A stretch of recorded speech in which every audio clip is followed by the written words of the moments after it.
The ideas expressed in the following presentations are those of the speakers and do not necessarily reflect the views of ACI or its committees. ACI web sessions are recorded at ACI conventions or other concrete industry events and will be made available for viewing free of charge for 1 week. Thereafter, they will be archived on the ACI website or added to ACI's online CEU program, depending on their content.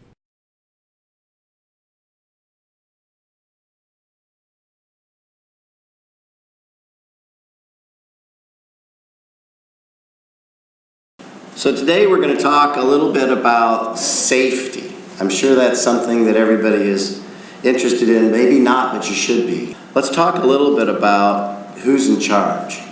Today we're talking about assessment. So if you're out doing an assessment of a building, it's different than when you're on a job site for a new building project or a building that's under construction.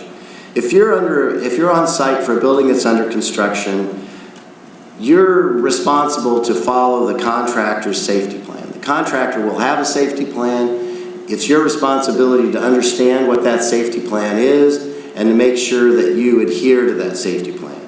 And in those cases, the OSHA construction industry standards are what apply to you. However, rules are all different for an existing building that is not under construction. There's no contractor and there's no contractor safety plan. In this case, the general industry standards apply, which are a little different, generally a little less strict, and specifically OSHA says that you are exempt from those requirements if you are a design professional performing an assessment on a building. However, the important point is that in this case, you are the one that is responsible for your own safety. And there really is, you are the one that in this case is in charge of your safety. So what should you do? These are my recommendations for every engineer and every engineering firm out here who does assessments. You need to have a written safety program. What we did at Martin & Martin was we hired a safety consultant. We brought them in, we worked with them and wrote an extensive program for safety for our investigative engineers.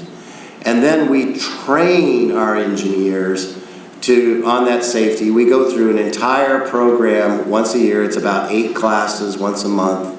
And then we do that, then we just repeat it every year. And it's required for all of our folks who do assessments. So I want to go through just a couple of topics that should be addressed in any safety program. Obviously there's many more, but just to give you a flavor of the types of things that need to be considered when you're out on a site doing assessments. First, and maybe foremost, is fall protection. You're out on a building. Sometimes you're on scaffolds, sometimes you're on the roof. OSHA allows you to not follow their requirements, but think about what you would want to do in order to protect your own safety and the safety of others. So let's look at this photo. So what's wrong with this photo? Should be pretty obvious. This guy here, there's his lanyard right there. And he's not tied off at all. And the edge of the building, right there. I added this photo just last night. I was in a committee meeting yesterday, and we were all looking out the window and saw these. This is right across the street from this building. And this is a sloped roof that they're doing re-roofing on. In the front there is a guardrail, kind of, sorta. You can see it's built out of 2x4s that are latched together with baling wire, who knows what. And there's 3 guys up there. This guy maybe is tied off with the rope, you can't really tell. This guy maybe is tied off the rope. This guy definitely is not. And he's holding on to that rope as if that's going to help him if he slips and falls and starts to head down that slope. So this is a real issue, and it's an issue not only for us as engineers, but also for the job sites that we work on. So, just a little bit of information about fall protection. So when is fall protection required?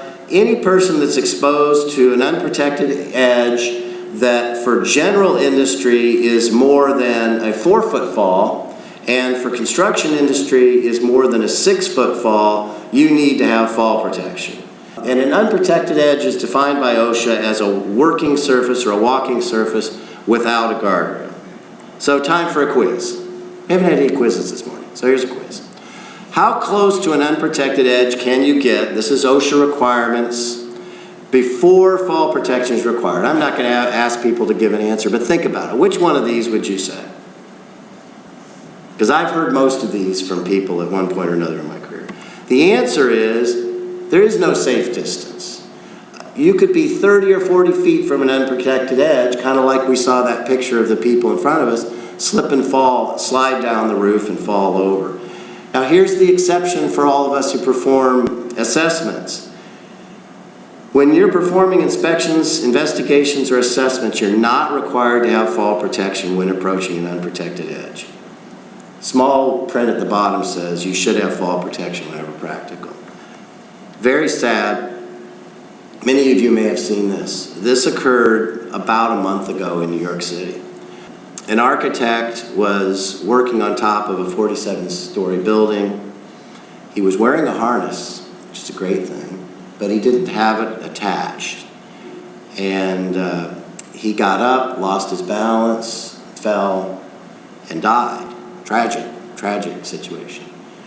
It's critical for all of us to understand that we're responsible for our own safety, and we really need to take it seriously, and we need to provide the protection for ourselves and those that love us. So here's what OSHA says about fall protection. I realize this is hard to read, but OSHA provides 5 levels of protection. And what they really want you to do is they want you to try to use the simplest level of fall protection that will give you the safety that you need. So starting with eliminate the hazard. If it's possible to eliminate the hazard, in other words, if there's a hole in a floor that you're working on, cover it up. Just keep somebody from being able to fall through it. That's the simplest way. Then second level, if that doesn't work, is passive fall restraint. That's generally guardrails. Put a guardrail up. Then active fall restraint, which is to put a limiter on how far you can go so you can't reach the edge and fall over. And then fall arrest, which is what most of us are familiar with. That is the lanyard that if you fall, that it will break your fall. And then lastly, if none of those works, then OSHA will allow you to, in some cases, use controlled access without fall protection. So there's all kinds of systems of fall protection. There's passive systems, there's active systems. The passive systems we already talked about a little bit are guardrails or safety nets. Active systems are the personal fall arrest or the travel restraint. Travel restraint, again, just keeps you from being able to reach the edge. I strongly recommend that if you start to use some fall protection, that you truly understand what you've got. There are a lot of systems out there.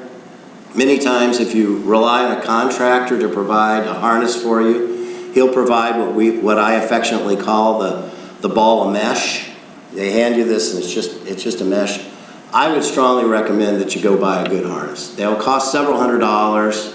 Miller Safety Equipment makes a really good one.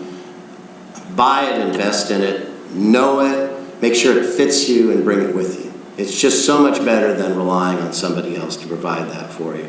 And what you're looking for is you're looking for one that has been tested and inspected. It's good for 5,000 pounds of ultimate strength, and then where you understand what you're tying off to.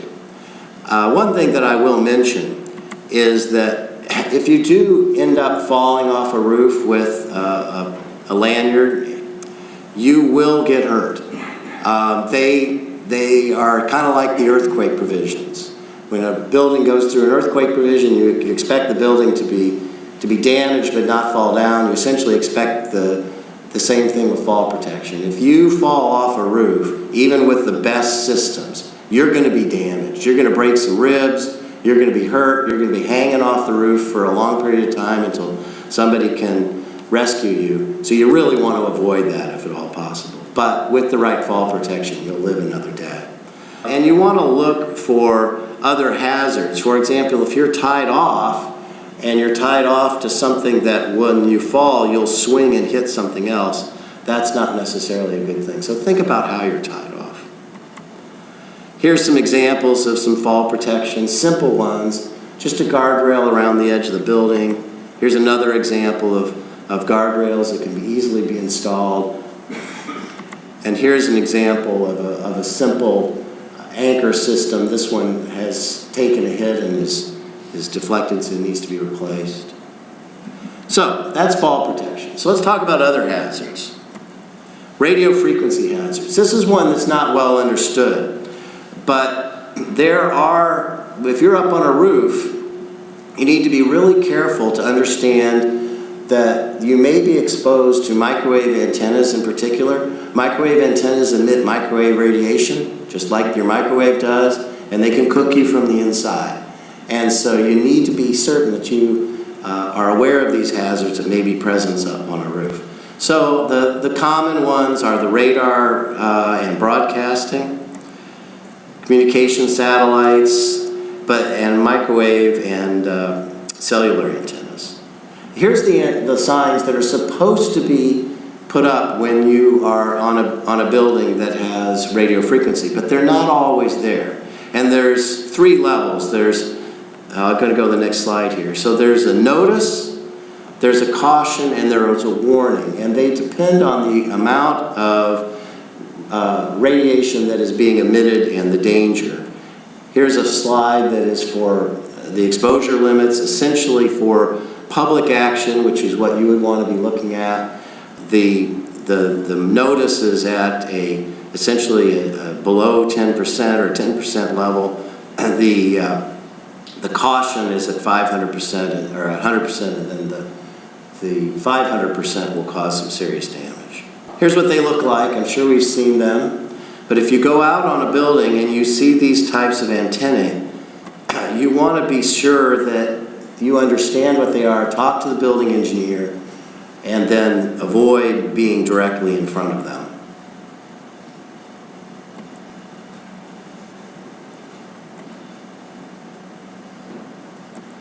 Okay, third, let's talk a little bit about confined space. I think all of us doing inspections are frequently asked to go into what would be considered confined spaces. However, there are rules for the confined spaces that we need to consider and need to follow as we're going in. So a definition of a confined space is a space that has limited means of egress, subject to the accumulation of contaminants, and large enough to enter and have restricted industry, and not designed for continuous worker occupancy. So these are some of the things that you'll often see. And many of you are familiar with the concept of a permit-required confined space.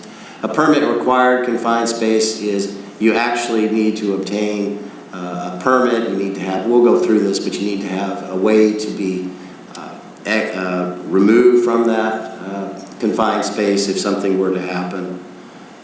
And there's some special rules for those. So here's one. Sometimes it's pretty obvious that you're going into a confined space. If you look at the photo there on the right, which is the blow-up, I mean, they're being pretty clear about that this is a confined space. You can't go in there. But not always do we get these types of a notice that we're entering into a confined space. For example, here's some confined spaces that you may go into frequently without really thinking about it. A wall chase with only one means of entering egress. A mechanical tunnel. An attic is really a confined space, or certainly a crawl space. And we need to think about our safety when we go into them. Here's some other examples. If you're going to go into a confined space and you know you're going to be entering a confined space, make sure that you have the appropriate PPE in order to do it. So here's the hazards. Obviously, if you go into a confined space, you could get into an area which has extreme temperatures, either high or low. You can get into an area where you would be drowned with flooding or other materials. You could have falling objects. And then, of course, the obvious one about that you've not enough oxygen or there's other gases that will cause a problem. You need to be sure that if you're going into any sort of confined space, particularly that could potentially have a problem with gases, that you have and use and know how to use a 4-gas monitor. These are relatively inexpensive pieces of equipment. They're about this big.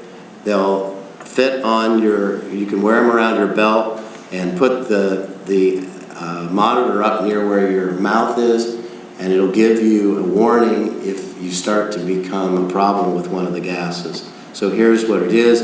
4-gas monitor measures these 4 things. Measures oxygen content, hydrogen sulfide, carbon monoxide, and explosive gases.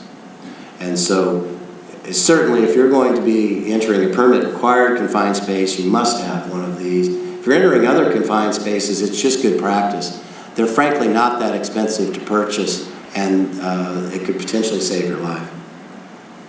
So this is a permit confined spaces. Certainly if you know that it's a hazard, or if the facility that you're entering says that it is a permit required confined space, then you must follow these procedures. You must have a written plan for entering the confined space. You have to define how you're going to get in, how you're going to get out. As I mentioned earlier, you have to have a retrieval system. In many cases, that is a tripod with a rope or cable on it that somebody can pull you out without having to go in. The last thing that you want is if you've got a high gas level that somebody says, oh, he's in trouble, and then they go in and you end up with 2 fatalities instead of 1. You must have continuous monitoring of the gases. That's a 4-gas monitor, and you need to have an attendant. Every time that I've gone and done one of these, we've also used radios. So we have a radio that we stay in contact with the attendant. That way, if something goes wrong, if you stop talking, they know there's an issue and they can pull you out. So I hope this was helpful. My advice, be safe out there. Watch out for these things. It's your responsibility for your own safety. OSHA's there, but OSHA's not going to be the one that's going to be watching out for you in an assessment condition. So thank you for your attention.